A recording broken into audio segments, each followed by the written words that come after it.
Why does Will Solace often get overshadowed by other characters, even though he's so important to the Percy Jackson universe?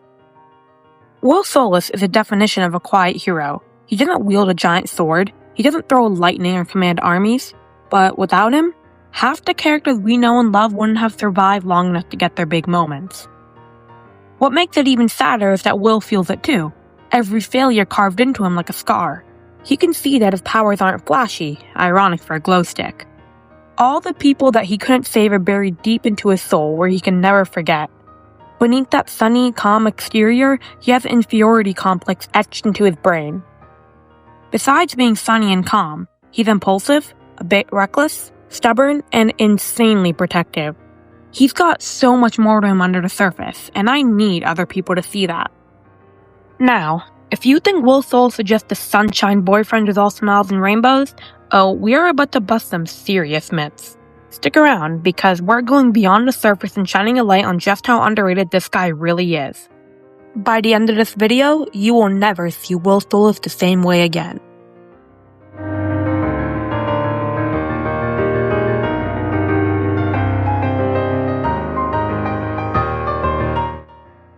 First things first, let's talk about Will's power. People like to think of him as the healer who stands in the background while everyone else gets their cool moments, but there's so much more to him than that. Y'all, I need you to understand how powerful this guy is. And some of it doesn't even have to do with his godly side. He can literally calm a raging Clarice.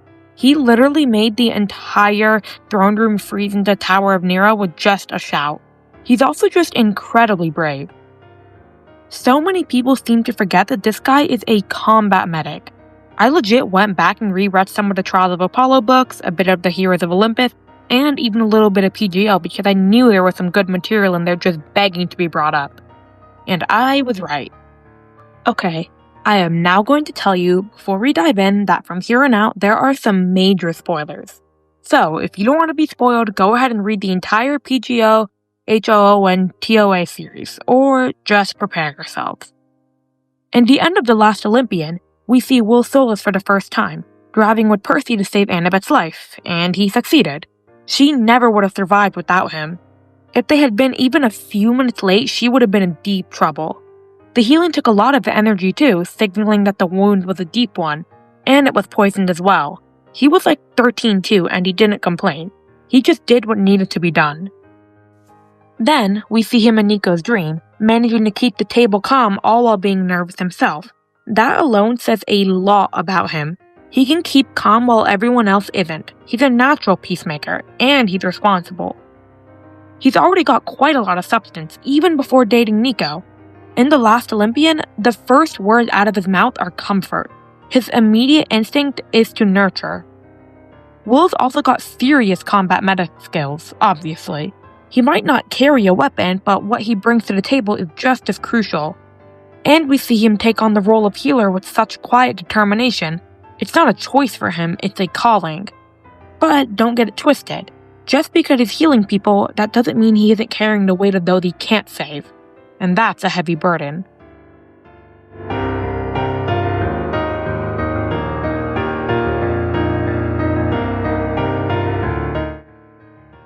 He's a healer, sure. He's calm, kind, and sunny, but that's not the whole story. Beneath that bright exterior, Will has an inferiority complex that haunts him. He's seen his siblings die. He's lost people he loves. And, on top of it all, he carries the weight of everyone he couldn't save. All that pain is buried inside him. And yet, he keeps going. Will hides a lot of his pain behind that sunny smile, but trust me, it's there. Guys, he became a camp counselor at 13. 13! And it's because everyone older or more experienced than him was dead. This was literally right after the Titan War, when Lee Fletcher died.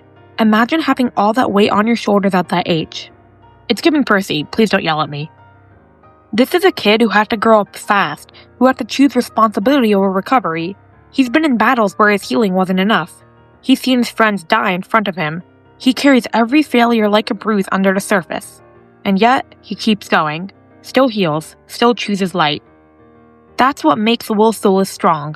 Not the funny jokes, not the healing magic, but that quiet endurance. The refusal to let bitterness win. The ability to show up again and again, even when it hurts. And that pain, that invisible grief, most people don't even see it because Will doesn't let them, because he's always looking outward, not inward, because someone has to be the light. And that's the tragedy. People forget that he bleeds too.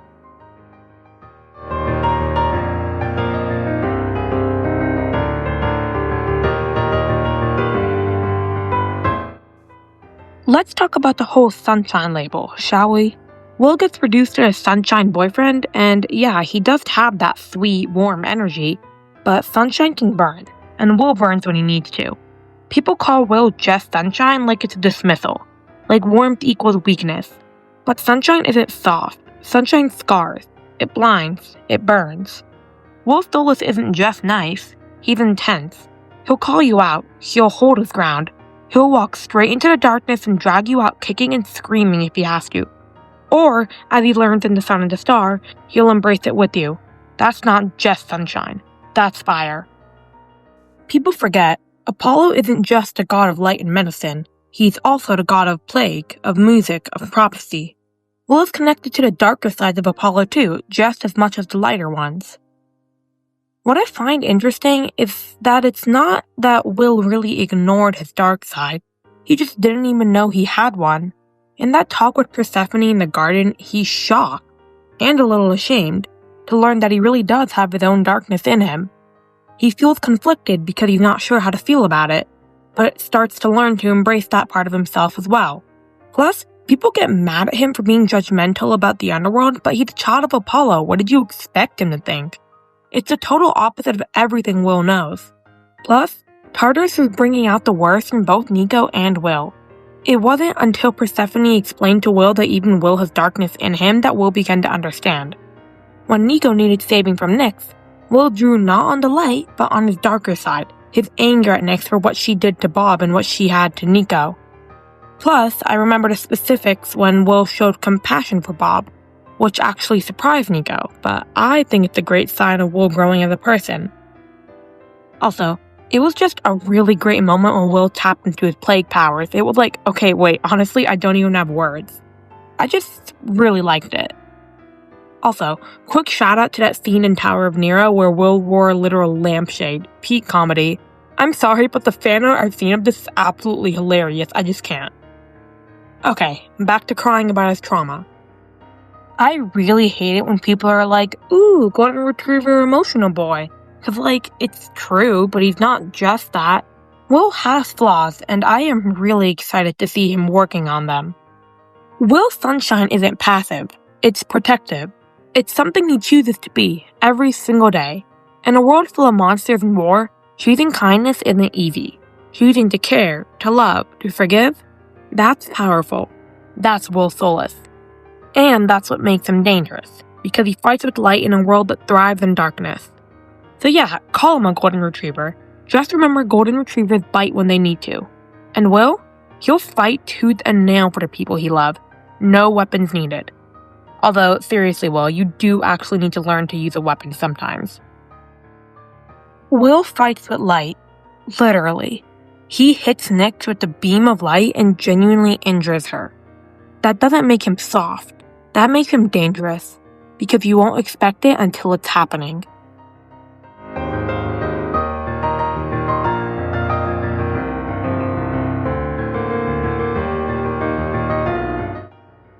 But being a healer isn't all light. It comes at a price. Will doesn't just care. He believes it's his job to care, no matter what it does to him. Being the team medic doesn't just mean stitching people up. It means being the one who watches the life drain out of a camper's eyes and has to keep going. It means staying calm while others scream. It means smiling so other people can relax. Will is the emotional backbone of Camp Half-Blood, and no one ever asks what he needs, because he can handle it, right? That's the lie people tell themselves, that strong, sunny people don't break. But Will does, he just does it silently. Will is a healer. That's his job, his identity, and in a lot of ways, his curse.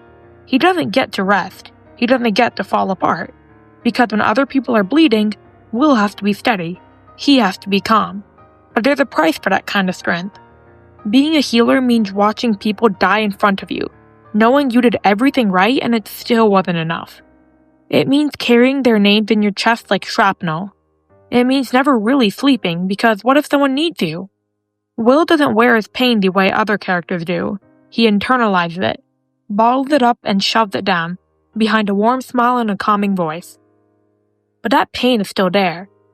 And it's heavy. He isn't just patching up wounds, he's absorbing trauma like a sponge. Every kid who doesn't make it, every moment he's too late, chips away at him. And he keeps going anyway. Because Will doesn't see healing as a choice. It's who he is.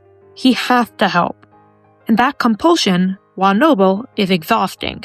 It's also something most people completely overlook when they flatten him into the sunshine guy. He's not just made of light. He's sustained by grit. People say Will's Solace brings peace, but peace is something you fight for. And Will's been fighting his whole life, just quietly. He fights in his own way, not with brute force, but by refusing to let others fall apart. Remember, people, he entered literal danger zones, battlefields, the labyrinth, Nera's throne room, to protect others, even without a sword. That's bravery. People talk about how it takes so much strength to leap out onto the battlefield and fight, which of course it does, but it's a different type of strength that's needed to do what Will does, help others get back on their feet so that they can fight again. And let's not pretend Will doesn't fight. He walks into battlefields with a sword. He enters labyrinths and throne rooms not because he wants glory, but because someone has to. That's courage. Just quiet. Will doesn't scream his pain or make a show of it. He just keeps going. And maybe that's why people miss how much he's been through. But real strength, real heroism, it doesn't always look like swinging a sword. Sometimes it looks like staying, no matter how much it hurts. So when we talk about Will Solace, we need to stop flattening him into the healer boyfriend with good vibes. He's a battlefield in his own right. The cost of care is written all over him. You just have to look beyond the smile. Alright, let's switch gears. I want to talk about Solangelo again, except this time I want to talk about how being with Nico has affected Will.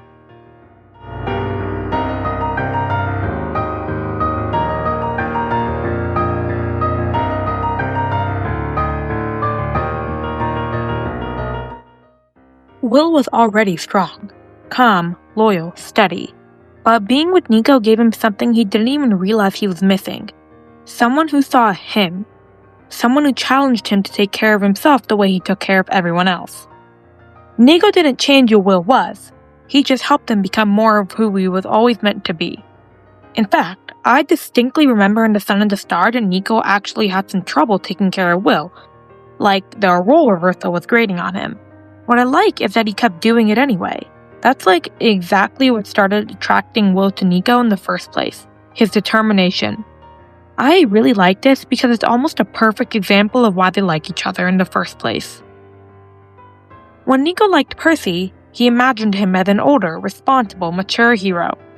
However, slowly, as evidenced by his POV in Blood of Olympus, he started to realize that Percy was actually more childish than he would like.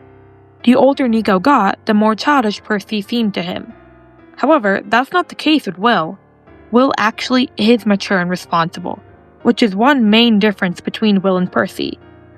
I would talk about any past crushes Will has had, but since he hasn't had any in canon, I'll just leave this paragraph here. I know some people criticize Will for pushing Nico to stay at camp in Blood of Olympus, but honestly, that's exactly what Nico needed at the time.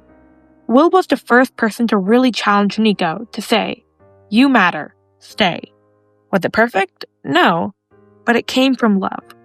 Will wanted Nico to rest, stop running from pain and finally let himself be cared for. At the same time, Nico challenged Will too. In The Sun and the Star, we see Will struggle with his own judgments. He can't imagine how life could exist in the underworld. He says things, sometimes unintentionally hurtful things, that remind us that still Will has blind spots. But when Nico finally calls him out, Will listens. He learns that not everyone needs the same kind of love.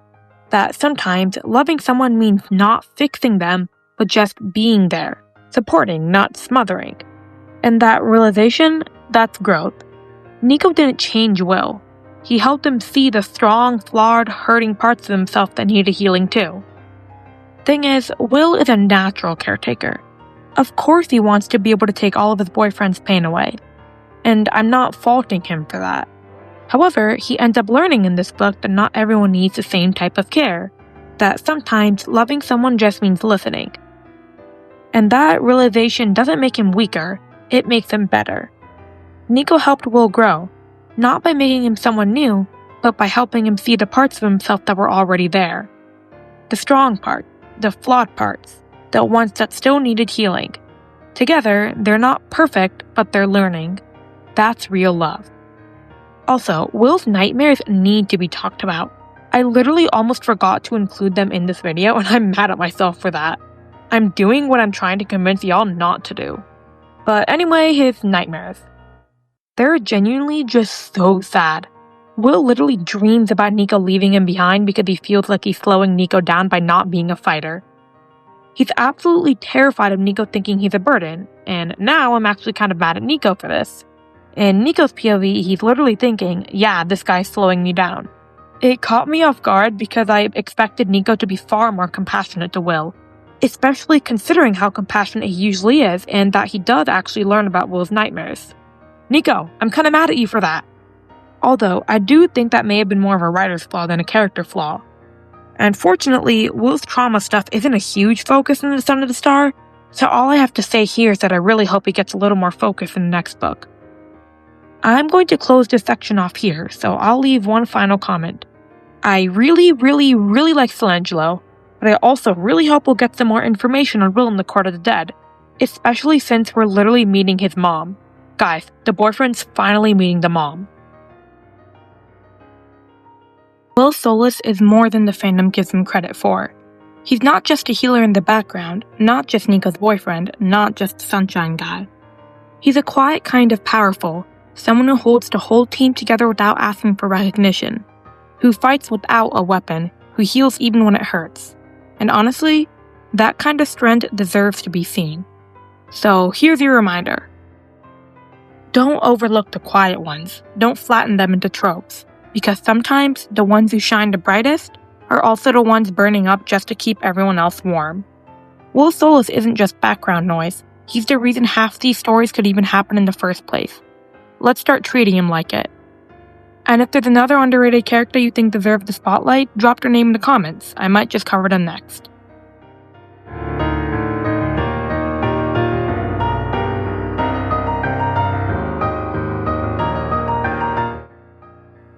They see the smile, but not the shaking hands. They see the boyfriend, but not the brother. They see the healer, not the survivor. They see the flashy sunshine, not the hidden darkness. He's not just the sunshine boyfriend, he burns when needed. He's a combat medic, he runs toward danger. He's powerful, he can command attention with a single shout. He hides an inferiority complex under every smile. He carries the weight of every life he couldn't save. He is judgmental sometimes, but he learns. He loves Nico not as a fixer, but as a partner. He never stops helping, even when it hurts.